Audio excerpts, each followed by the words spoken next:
Bonjour à vous, une vidéo un peu particulière parce que ça va être une réaction à un documentaire que j'ai vu dimanche dernier, comme peut-être vous, parce qu'il y a pas loin de 30 millions de personnes qui l'ont vu, ce documentaire d'Inox Tag, un jeune youtubeur de 22 ans, sur l'ascension du mont Everest et qui s'appelle Kaizen, un documentaire qui fait 2 h 15.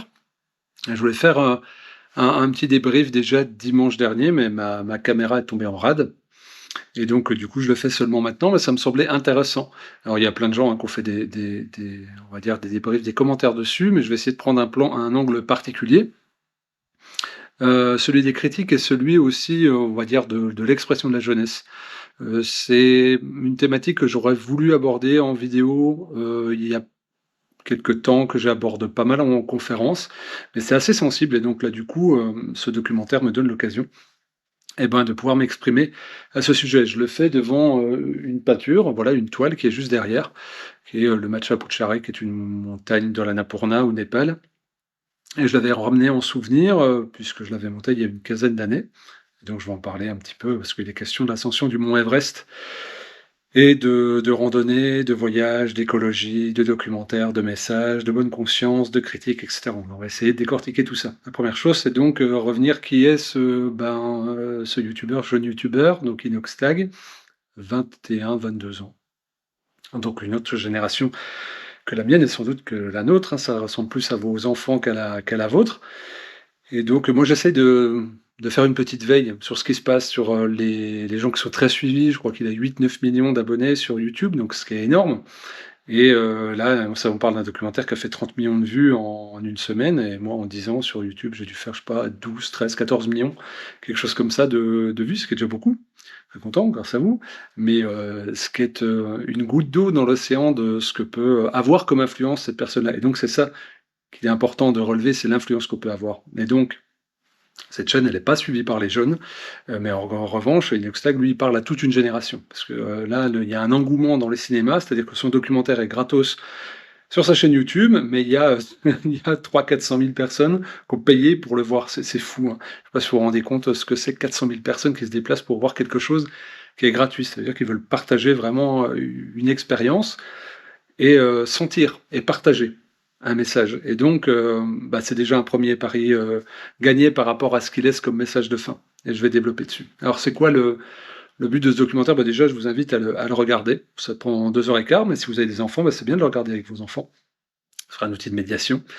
Et puis, on apprend des choses, c'est beau. Il y a des beaux paysages, que ce soit dans le massif des Alpes, que ça soit au Népal, et donc c'est sympa pour ça. On fait plaisir aux yeux, et puis évidemment il y a une progression dans la narration, et donc il s'est fixé comme objectif, il y a un an, de gravir l'Everest. C'est un challenge qui s'est mis, voilà, un objectif, mais il l'a fait de manière à ce qu'il y ait un parcours, il y a une initiation sur une année, c'est-à-dire découvrir l'alpinisme, s'entraîner dans les Alpes françaises, aller découvrir l'Himalaya, s'initier un peu là-bas à la vie locale, parce que c'est pas comme les Alpes non plus, aux températures, et cetera, et cetera, à la nourriture, et avec comme point d'orgue gravir l'Everest. Alors, évidemment, quand on dit Everest, c'est la plus grande montagne du monde, on s'attend, désolé, ça bouge un petit peu la caméra, on s'attend à ce que ça soit un exploit incroyable. Alors bien sûr, c'est un exploit, hein, 8 800 mètres à gravir avec 20% seulement d'oxygène circulant, c'est énorme. Mais juste pour resituer, c'est un exploit qui est à la portée de beaucoup de monde. Voilà, c'est pas une élite, c'est plutôt, je dirais presque une élite financière, qu'une élite physiologique. Donc, certains peuvent avoir des difficultés déjà à 3 000-4 000 mètres, donc là c'est propre à chacun. Mais après, surtout quand on monte l'Everest, c'est avec la phase d'acclimatation, il faut compter à peu près 4-5-6 semaines, donc il faut pouvoir être capable de bloquer ça dans son temps, et puis tous les frais que ça va générer, on estime que c'est à peu près 30 000-40 000 euros. Donc, il faut pouvoir bloquer du temps dans sa vie, et il faut pouvoir avoir un budget de 30 000-40 000 euros au global, avec l'avion, la prise en charge des camps de base, la nourriture, les passes, etc., etc. Donc, c'est une grosse, grosse roche logistique. Puis, c'est du matos qui est réservé à très peu de monde, hein. Très peu de monde va à plus de 8 000 mètres. Donc, c'est des manteaux qui sont déjà à 2 000 balles, et puis après, ça coûte extrêmement cher. Mais pour resituer dans le contexte, un ado correctement entraîné, ou quelqu'un qui est âgé, qui fait encore beaucoup de sport, peut gravir l'Everest. C'est techniquement une montagne, surtout par le côté chinois, qui est accessible. Et la difficulté réside à pouvoir gérer son oxygène, mais plus de 95% des personnes qui montent l'Everest le font avec assistance d'oxygène, ce qui représente à peu près un moins 2000. Donc si vous savez monter à 6500 mètres sans oxygène, ben vous êtes capable de montrer l'Everest théoriquement. Ça amoindrit pas, mais ça permet de relativiser. Et ça explique aussi qu'il y a une forme de tourisme, on va dire, de gens fortunés qui se procurent des sensations, on va dire, à partir on va dire, d'une carte bancaire ou d'un chéquier. Et c'est un des reproches qu'on a fait à ce youtubeur. Alors, moi, la première chose que je voudrais dire, c'est que, bah ouais, il est millionnaire. Je pense qu'il est même largement multimillionnaire avec son statut, ses revenus, ses affiliations, ses sponsors.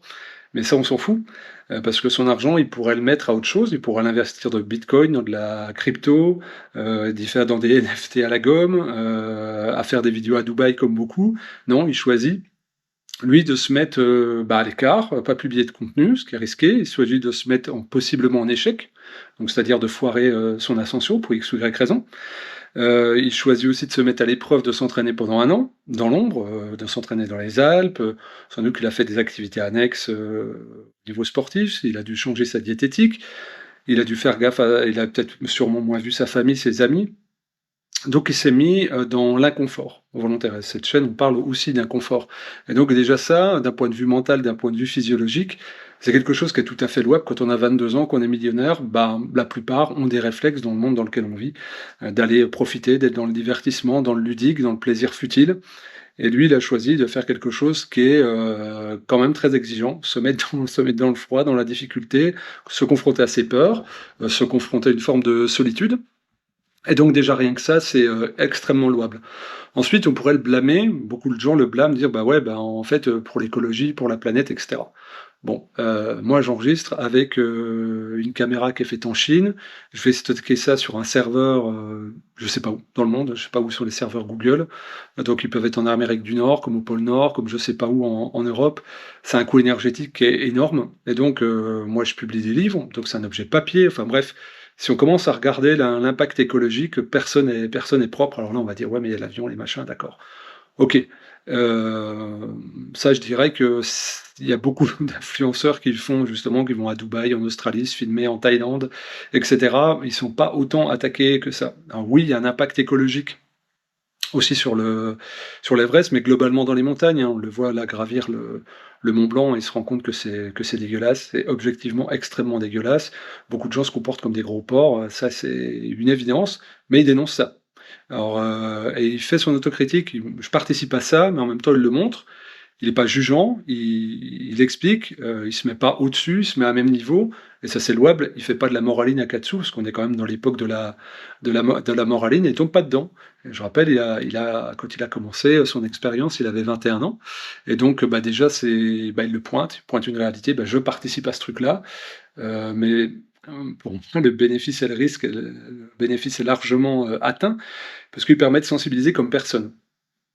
Et donc c'est pour ça que même cette vidéo qui est un goutte d'eau, c'est amener de la force, amener de l'élan à ça.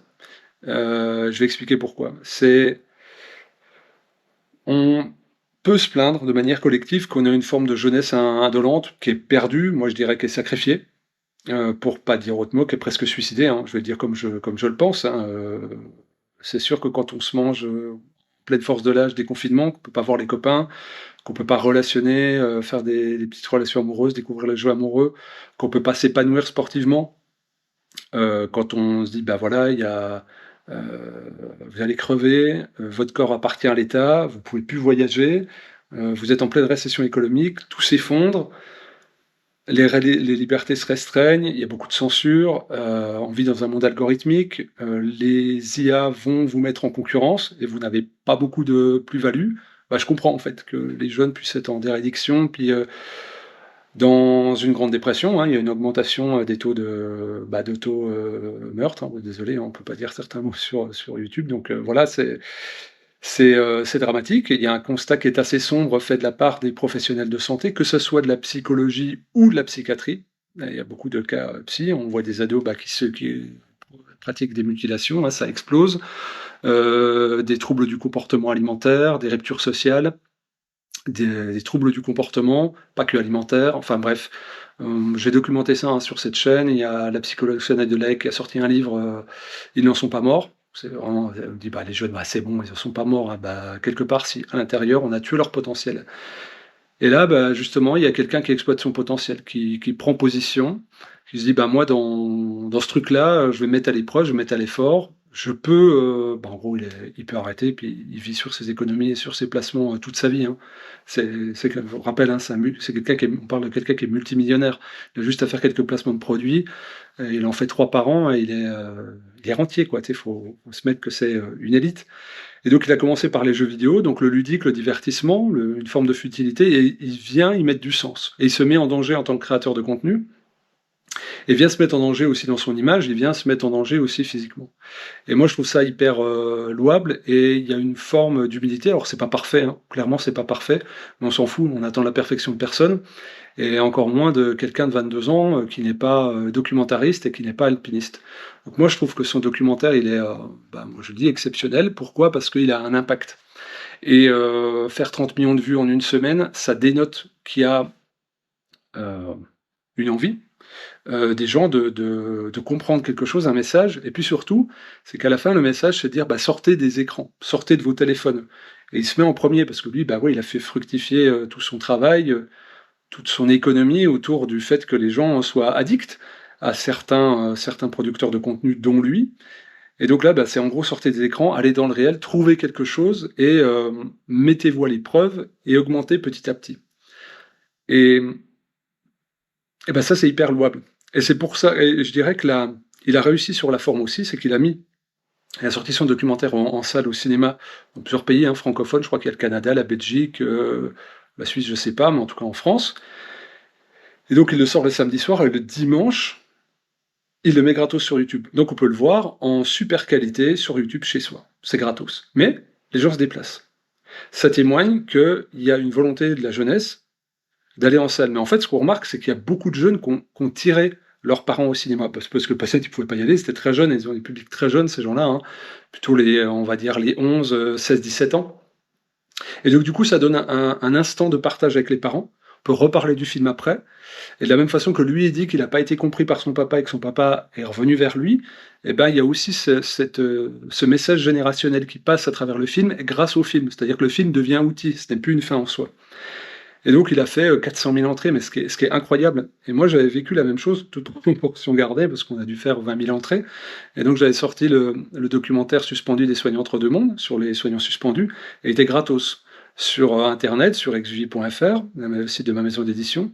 Mais il y a quand même 20 000 personnes qui se sont déplacées, qui ont payé une place pour partager une expérience. Et bon, là, il y avait des débats en plus, le plus souvent, mais quand même, je m'étais dit, mais moi j'étais surpris, je me dis, bah, ça va pas marcher. Et ça arrêtait pas, parce que le besoin le plus fort, c'est d'être en lien. Et donc lui, on comprend qu'il y avait le besoin d'être en lien avec son papa, on comprend qu'il y a le besoin d'être en lien plus profondément avec lui-même, parce qu'il y a une partie sensible à la fin où il y a une quête de sens, avec une vraie remise en question, et puis la mise en lien bah, en faisant en sorte de faire quelque chose d'horizontal, en le projetant dans les cinémas. Et donc ça c'est vachement bien, et puis il y a cette humilité aussi. Alors bien sûr, il y en a qui me disent c'est très narcissique, parce que j'essaye de lire les commentaires. Oui, c'est très autocentré, mais en même temps, il a dédié une année à ça. Les gens le suivent pour lui, donc il raconte ses émotions, il dit je. Il met quand même les gens qui l'accompagnent. Bien sûr que les Sherpas sont pas tout le temps mis en avant. On va dire, je pense que c'est un parti pris narratif. Et puis les gens ont envie de le suivre dans son expérience à lui, même s'il met Mathis, la période seule qui l'a formé, extrêmement en avant. Et puis sur l'humilité, à la fin, il dit bah ouais, mais en fait, il se rend même compte, je pense, lui, que gravir l'Everest, c'est pas si incroyable que, comme je vous l'ai dit, ça peut se faire, surtout avec l'assistant oxygène. Et on comprend que la Madame Lamb, qu'il a fait avant à 6008, 6007, bah, c'était beaucoup plus dur. Puis on se rend compte que la joie était beaucoup plus intense. Là, je reviens avec cette montagne, là, c'est le Matcha Puchare qui est à, je sais plus, 4460 ou 70 mètres. Donc c'était en 2010. Et bon, ça allait, il n'y avait pas de difficulté notoire, si ce n'est la dernière partie de l'ascension, parce que l'oxygène est un peu plus rare, et puis tu te lèves à 3 heures du mat, t'as pas dormi, parce que bah, le cœur tape quand même. On avait grimpé, on avait monté trop haut avec l'ami avec qui j'étais. Heu, on avait fait trop, on avait fait 1000 mètres de dénivelé, un peu plus, 1 200 mètres de dénivelé la veille et en fait, on avait pas fait des bons paliers donc on était au taquet niveau cardio et en fait, on avait fait une progression, je pense, sur 8 9 jours, tranquille. On admirait les paysages, franchement magnifiques, donc on se faisait plaisir et arrivé au sommet, on papote, on est avec les gens, on se caille un peu.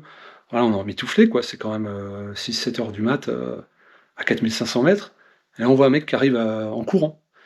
Et il est en short et t-shirt, bam, bam, bam, il envoie et puis, il me demande de le prendre en photo et bah, je prends en photo, puis je comprends qu'il est belge, donc on parle en français et puis je lui dis: «Bah, tu fais quoi? Tu es parti d'où?» et en fait, il est parti du même endroit que nous, du même endroit que nous et il me dit: «Bah, je suis, ça devait être un champion dans l'élite du trail, dans le monde. Il était en stage pour du trail, donc je n'ai pas demandé son nom, je sais pas, mais je pense que c'était top niveau mondial. Et il me dit: «Bah, on avait un jour de repos, donc j'en ai profité pour faire ça». Donc je me suis dit: «Ah ouais, donc moi ce que j'ai fait là, qui était, c'est pas du tout un exploit, hein, mais c'était un petit effort physique». Parce que je marchais beaucoup à l'époque, beaucoup, beaucoup, beaucoup. J'avais cette année-là, j'avais marché en Corse, au Maroc et dans les Alpes. Je m'étais bien préparé et j'étais au taquet au niveau forme et mais je me le suis envoyé tranquillement, mais ça prenait plusieurs jours et c'est costaud quand même. Et lui, pendant son jour de repos, il vient se faire ça, en 36 heures. Donc pam pam, aller-retour, en dormant pas, quoi. D'ailleurs, ce que j'ai fait, parce qu'après il y a la redescente, c'est plus rapide, hein, puis on a essayé d'être taqué. Ce qu'on a fait en 12 jours, lui, il l'a fait en 36 heures. Et j'avais déjà rencontré des gens comme ça quand j'avais fait le Monte Cinto en Corse, centre de Corse. Je l'avais fait, je sais plus, en 11 heures. Et je redescends et par la voie longue. Et il y a un vieux qui me dit: «Ah, bah tu sais qu'il y a un jeune de 17 ans, lui, il l'a fait en 3 heures et demie.» Ouais. Bon, genre un sac de 20 kilos, enfin bref. En fait, quand on fait quelque chose et qu'on est fier, si on commence à se comparer aux autres, on est détruit. On est, ça nous enlève la satisfaction d'avoir accompli quelque chose qui est grand, mais à l'intérieur de nous et pour nous. Et donc lui, c'est ça qu'il raconte, c'est de dire, ben ouais, en gros, j'ai des Sherpas qui me portent mon matos, j'ai le luxe d'avoir du pognon, un super entraînement, un super équipement, j'ai 4 Sherpas, on est 2, j'ai juste à me concentrer sur ma marche et puis être photogénique, et j'ai des bouteilles d'oxygène, donc c'est un grand luxe. Et donc, il va pas se la raconter. Il fait pas une fausse narration autour de ça. Alors, plein de gens qui le critiquent. J'imagine que c'est des gens frustrés quand on est alpiniste, on s'entraîne toute sa vie, puis qu'on a le rêve de faire l'Everest, mais qu'on a ni le temps, ni les moyens, on n'a pas 40 000 € à consacrer, puis on n'a pas la possibilité de laisser sa famille pendant 1 mois et demi tout seul.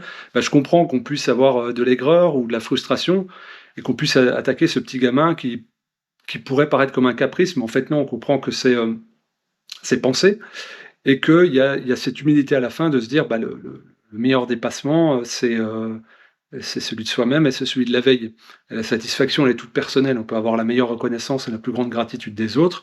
Ça fait pas sens si à l'intérieur, nous, on n'y a pas trouvé une petite quête personnelle. Et lui, on comprend qu'il y a quelque chose qui est beaucoup plus grand que le fait de gravir l'Everest, qui est assez symbolique et qui nous raconte plutôt un chemin qu'une arrivée. Parce que imaginons qu'il ne puisse pas gravir l'Everest parce qu'il y a des conditions climatiques qui sont désastreuses, ou parce qu'il y a une rupture de cordée, ou parce qu'il y a une avalanche, ou que sais-je. En fait, ça ne remet pas en cause tout son parcours et tout le chemin initiatique et tous les rituels qu'il a dû passer pour arriver à un point de réflexion. Et au sommet, il y a comme une défragmentation de tout ça. Et donc, par rapport à toute une génération qui a du mal à se mettre en mouvement, moi, sur les 4 5 dernières années, je fais beaucoup, beaucoup de conférences partout en France, hein. C'est beaucoup déplacé, puis essayer de comprendre, d'être sensibilisé sur la question de la santé, mais pas que, au niveau sociétal aussi. Et souvent, je me trouve à être le plus jeune intervenant de la salle. Et donc, des fois, c'était des salles de 400 500 personnes. Est-ce qu'il y a des gens de moins de 35 ans. Et une fois sur trois, une fois sur deux, il n'y avait pas de personnes de moins de 35 ans. On parle d'un gamin de 22 ans. Et donc, souvent, on se disait, mais où sont les jeunes? Comment on peut les toucher? Une frustration à comprendre ce qu'ils vivaient aussi. Alors, moi, dans mon entourage, j'en connais un petit peu, mais c'est dur. C'est une époque assez déréférencée pour eux parce que c'est l'instantanéité des réseaux sociaux. Et historiquement, c'est très dur d'avoir accès. On a une bouillie d'informations. Et, euh, Et donc je me suis dit: «Attention, est-ce que tu parles comme un vieux con? Est-ce que tu réfléchis comme un vieux con?» Et je pense pas. J'ai analysé, donc je peux être con, sur plein d'autres endroits, hein, y a pas de pas de souci, très, très probablement. Mais là-dessus, je pense que c'est une génération qui est vraiment à part, hein, cette génération Z, qui a une consommation d'écran, de réseaux sociaux, de virtuel énorme et qui a du mal, pour X et Y raison qu'on va pas développer ici, à être en lien avec le réel. Et le message de fin de ce jeune-là, Inès, hein, c'est son prénom, et ben, c'est de dire, revenez plus dans le réel, trouvez ce qui vous satisfait, ce qui vous fait grandir, mettez-vous en lien et faites tous les jours un peu plus que la veille. Et ben ça c'est beau. Alors on pourrait dire ouais, c'est un peu simplet. Il faut le faire en fait. C'est pas parce que c'est simple et que c'est pas beau, que ça n'a pas de fond ni de sens. Lui, il touche des gens, il a de l'impact avec quelque chose qui est positif et moi ça me suffit et ça me suffit largement. C'est-à-dire que lui, ce qu'il a fait en un documentaire, c'est-à-dire toucher 30 millions de personnes et 400 000 spectateurs en salle, bah, je le ferai sans doute jamais de ma vie. Et donc c'est pour ça qu'il faut l'encourager. Parce que quand on a la volonté, moi je me retrouve beaucoup dans ce qui communique et ce qui témoigne, dans les grandes lignes. On n'a pas le même âge, c'est pas la même génération, c'est pas le même médium d'expression, mais quand même. Et moi je trouve ça hyper salutaire.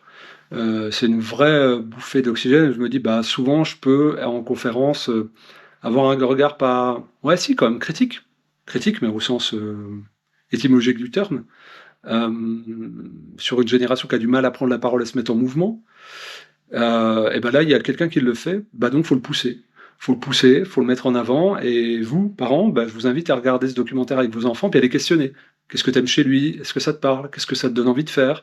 Qu'est-ce que tu as retenu d'avant? C'est un mec qui est parti des jeux vidéo, qui était connu que pour jouer aux jeux vidéo en live, et là, il sort de chez lui, il va dans les Alpes, il se met dans le froid, il se met en altitude, il se fait mal aux muscles, il se fait mal au moral, il se fait mal à l'ego, il traverse la planète, alors écologie, machin, un truc, et il monte l'Everest. Et ben, tout ça, ça montre que ben, on peut sortir de son confort, on peut sortir de son cadre, on se met à l'épreuve, on réussit ou pas, mais au moins on fait.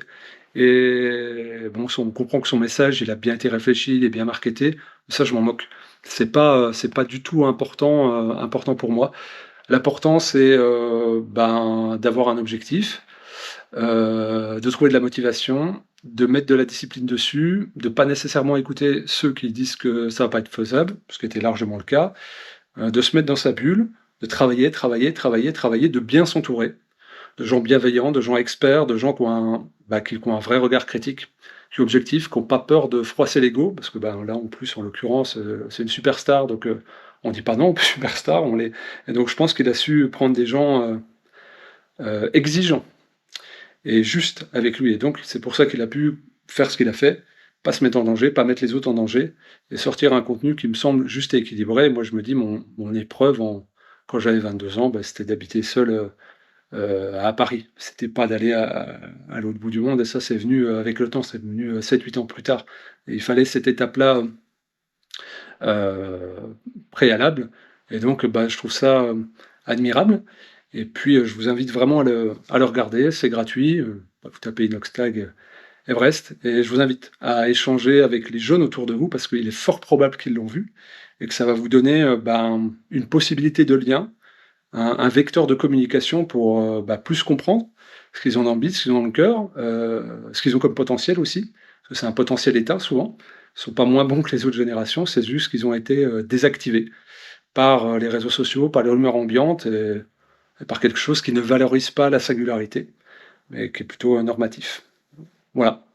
Merci à vous de votre attention et à très vite.